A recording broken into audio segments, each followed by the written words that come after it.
ఈరోజు గోంగూర chicken వండుకుందాం. First గోంగూరని fry చేసుకుందాం.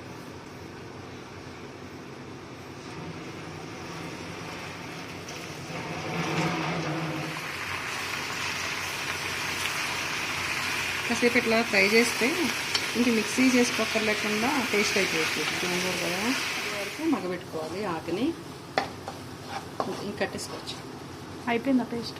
చాలా చాలా ఇట్లా గోంగూర చికెన్కి గోంగూర పేస్ట్ చేసుకున్నాం కదా, దాంట్లో ఇప్పుడు కర్రీ స్టార్ట్ చేద్దాము. ఆ గోంగూర కొంచెం ఆయిల్ వేసి దాంట్లో ఫ్రై చేసుకుని లైట్గా కొంచెం ఫ్రై చేసుకోవాలి. ఆయిల్ వేసి ఆయిల్ కాగింది కదా, దాంట్లో దాల్చిన చెక్క, లవంగాలు, యాలక్కాయలు, కొంచెం జీలకర్ర వేసుకోవాలి. ఫస్ట్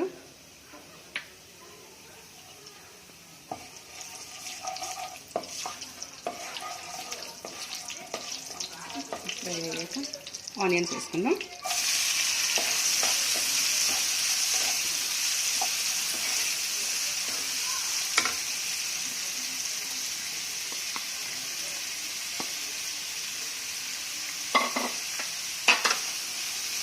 ఈ ఆనియన్లో కొంచెం సాల్ట్ వేసుకుంటే త్వరగా మగ్గుతుంది. బ్రౌన్ కలర్ వచ్చే వరకు ఫ్రై చేసుకోవాలి. గోంగూర కదా, ఇట్లా చేసుకుంటేనే బాగుంటుంది. స్టార్టింగ్లో ఎల్లుల్లిపాయ ముక్కలు కూడా వేసుకోవాలి, మర్చిపోయాను. ఎల్లుల్లిపాయ చిన్న చిన్నగా కట్ చేసుకున్నాయి. కొంచెం సోంపు వేసుకుంటే స్మెల్ బాగుంటుంది. ఈ కర్రీకి ఆయిల్ కూడా ఎక్కువే పడుతుంది. కొంచెం ఆయిల్ వేసుకుంటేనే బాగుంటుంది. దీనిపైన లిడ్ వేసుకుని కవర్ చేసుకుంటే కొంచెం ఫాస్ట్గా మగ్గుతాయి ఆనియన్స్. అప్పటివరకు వెయిట్ చేద్దాం. ఆనియన్స్ బ్రౌన్ కలర్లోకి వచ్చినాయి కదా, చికెన్ వేసేసుకుందాం. అప్పుడు ఇది సాల్ట్ వాటర్లో కాసేపు నానబెట్టాలని చికెన్ని, అది మీకు చూపించలేదులే. ఆ చికెన్ వేసేసుకోవాలి. సాల్ట్ వేసుకుందాం. కొంచెం ఆనియన్స్ మగ్గినప్పుడు కొంచెం సాల్ట్ వేసుకుందాం కదా, ఇప్పుడు ఇంకొంచెం సాల్ట్ వేసుకుందాం. సాల్ట్, పసుపు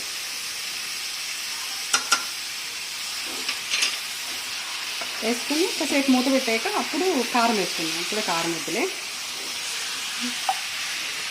కాసేపు ఇట్లా తిప్పేసుకుని కాసేపు మూత పెట్టుకుందాం.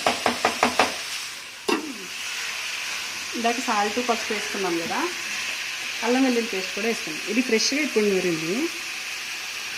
ఫ్రెష్ వేసుకుంటేనే బాగుంది. అల్లం వెల్లుల్లి పేస్ట్ ఎప్పుడు ఫ్రిడ్జ్లో నిల్వ పెట్టుకోకూడదు. అల్లం వెల్లుల్లి పేస్ట్, కారం 2-3 స్పూన్స్ వేసుకున్నాను నేను.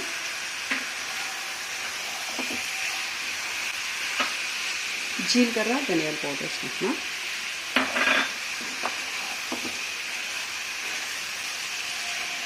ఇది తిప్పేసి ఇట్లాగా మళ్ళీ కాసేపు మూత పెట్టి తీసేటప్పుడు వాటర్ పోస్తుంది. ఈలోపు చికెన్లో నుంచి వాటర్ వస్తాయి కదా, ఆ వాటర్ సరిపోతాయి దీనికి.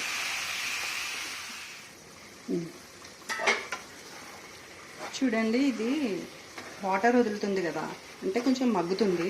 దీంట్లో మనం వాటర్ పోసుకుందాం. మామూలు వాటర్ పోయొద్దు, మళ్ళీ అది చప్పబడిపోయినట్టు అయిపోయి ముక్కు గట్టిగా అయిపోయింది. హాట్ వాటర్ పోసుకోండి. దీంట్లో హాట్ వాటర్ పోసుకుంటే బాగుంటుంది.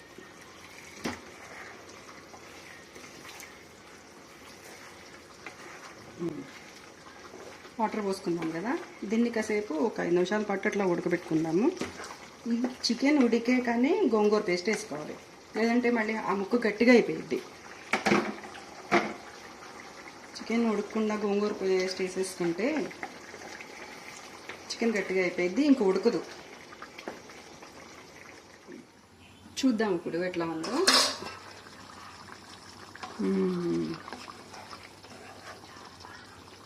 ముక్క ఉడికిపోయింది. ఈలోపు మధ్యలో మీరు తిప్పుకుంటూ ఉండండి కర్రీని చూసుకుంటా, లేదంటే మాడిపోతుంది కర్రీ. ముక్క ఉడికింది లేని చూద్దాము.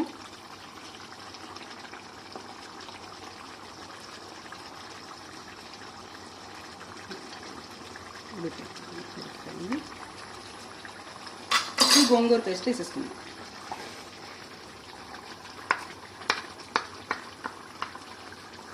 వేసుకుని దీనికి మొత్తం చికెన్ అంతటికి పట్టేలాగా తిప్పి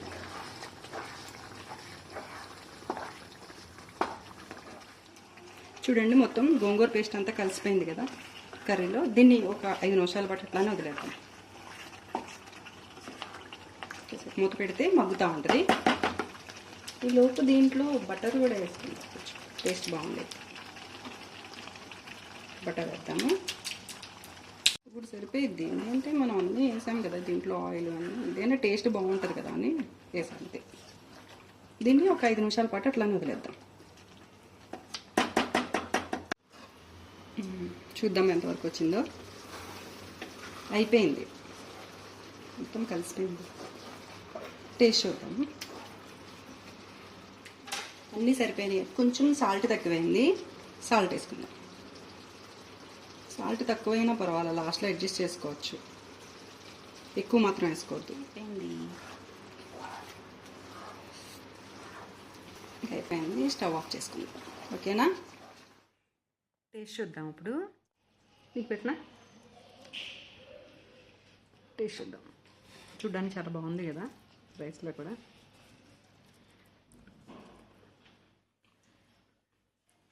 అన్నీ పర్ఫెక్ట్గా సరిపోయినాయి, చాలా బాగుంది.